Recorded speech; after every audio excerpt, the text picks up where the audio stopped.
Cara, vamos falar agora de algo mais.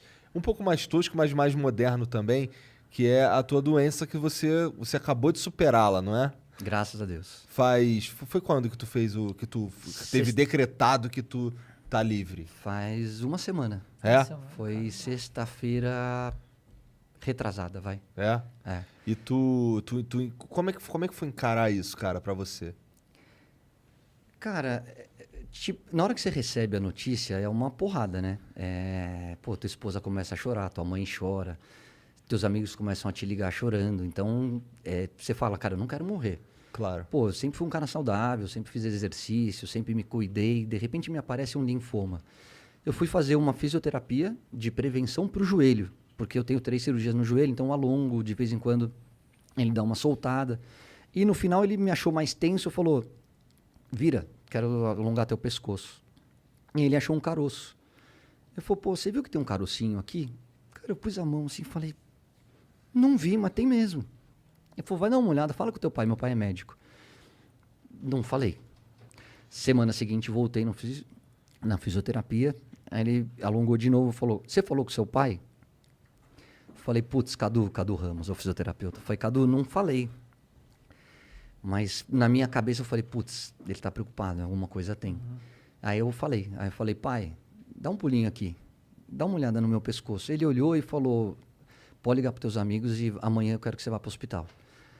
Eu falei, por que você acha que preocupa? Ele falou, quando eu bato o olho, filho, meu pai é patologista clínico, né, laboratório, faz exame de sangue, esses exames. Ele falou, eu sei quando é uma lesão muscular, quando é uma picada de inseto e dessa vez eu não sei o que que é. E se eu não sei, você tem que checar. Eu entrei no hospital, fiz todos os exames e foi detectado um linfoma de Hodgkin, que é um tipo, graças a Deus, o menos agressivo de um tipo de câncer. Eu tinha o Caioba Soccer Camp, que é um camp que eu faço para as crianças. Na época, 7 dias depois, isso tudo foi numa quinta. Não nesse fim de semana, no outro, 10 dias depois, eu tinha o camp na Bahia. A gente estava 1 ano e meio sem fazer o Caioba. E logo em seguida eu voltava da Bahia direto para o Rio de Janeiro para fazer as Olimpíadas. Então, assim, primeiro você administra. Você chora, você fica preocupado, você fala, cara, meus filhos, não posso morrer, não é minha hora ainda. E aí depois você tem 2 opções, ou você afunda ou você enfrenta. E eu peguei minha esposa e falei, apareceu. Não cabe a nós a gente se questionar, a gente se queixar, a gente perguntar o porquê. Apareceu, vamos resolver. E aí eu escolhi um médico que foi, acho que, pelo menos 50% do tratamento. Porque ele falou para mim, o que você quer fazer? Eu falei, eu quero ir pro Caioba e eu preciso fazer as Olimpíadas. Ele falou, quanto tempo? Eu falei, 1 mês. Ele falou, pode ir. Pode ir porque eu preciso que você esteja com a cabeça boa, eu preciso que você esteja forte para enfrentar a quimioterapia. E aí eu fiz tudo isso, fiz as Olimpíadas já sabendo do câncer, não contei para ninguém. Voltei e comecei a quimioterapia, foram 2 meses de químio. Falei com o meu médico, ele falou, Caio, acho que você vai conseguir passar por ela continuando a trabalhar e sem ninguém saber. Eu falei, é contagioso? Ele falou, nem um pouco, você não oferece perigo para ninguém. Eu falei, qual é o risco? Ele falou, um mal-estar, o enjoo, algumas dores que vão surgir no teu corpo, porque é um tratamento agressivo. E eu falei, tá tudo certo. Minha vida inteira foi trabalhar no limiar da dor, porque como atleta, volto a dizer, eu tenho 3 cirurgias de joelho, um nariz quebrado, ponto pela cara inteira, um ombro fora do lugar, torção, lesão muscular, praticamente um Frankenstein do esporte. Então, assim, a dor não me incomoda, eu sei lidar com ela. Eu falei, vambora, então vambora. E a minha preocupação passou a ser o meu filho. E eu não queria que ele soubesse, que ele sofresse, que ele achasse que fosse acontecer alguma coisa de grave. Até o momento que era um dos riscos do efeito colateral, a queda de cabelo. E começou a cair.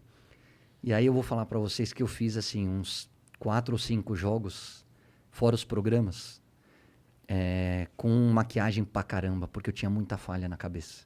Então a minha esposa passava aquela tinta preta, depois ela passava aquele pozinho preto e vambora.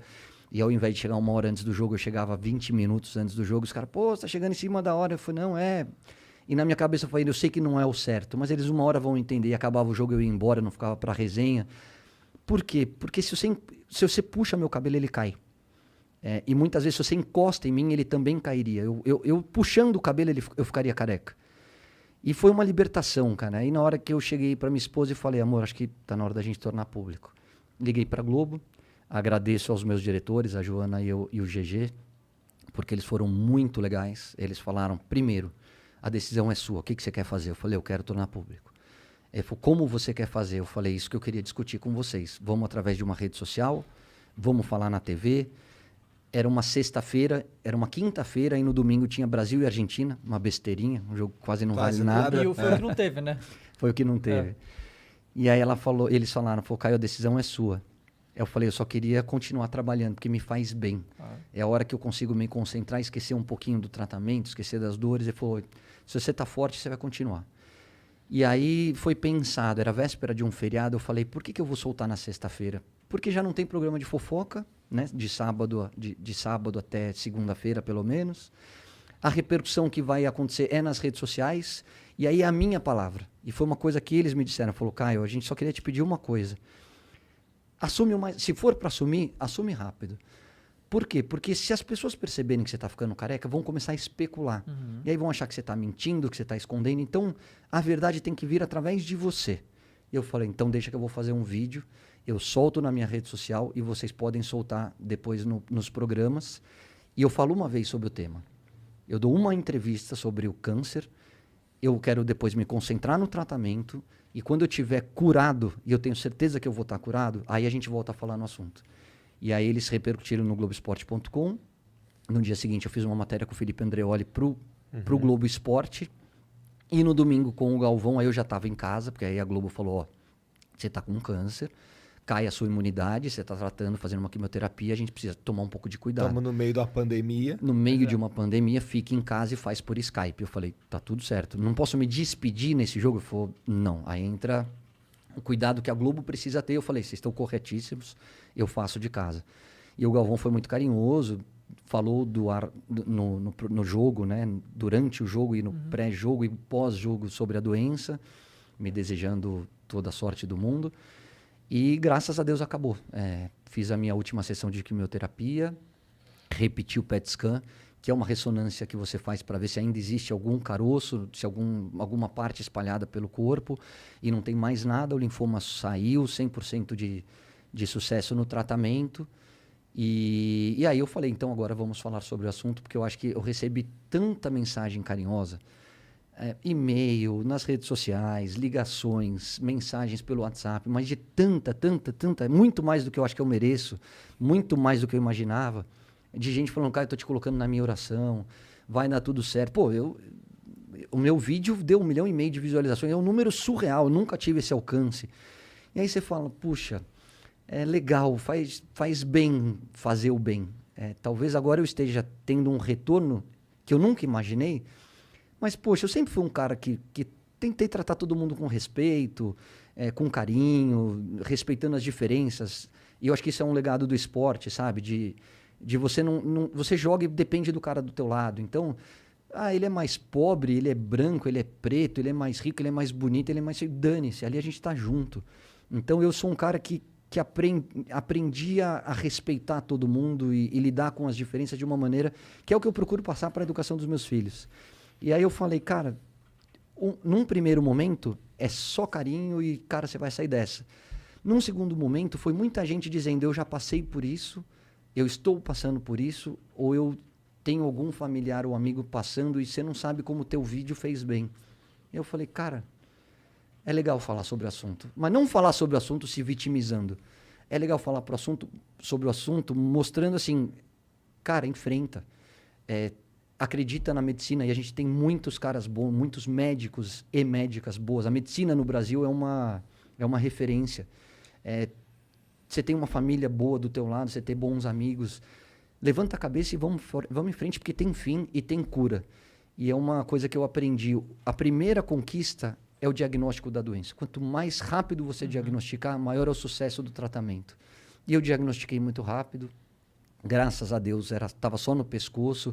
Graças a Deus, hoje eu estou zerado, sem risco nenhum. Começo uma radioterapia agora, que é leve, que não é nada demais. Mas como diz o Galvão, eu nunca encarei dessa forma, tá? Na minha cabeça era me manter forte, blindar um pouquinho meus filhos, para que eles não sofressem com isso.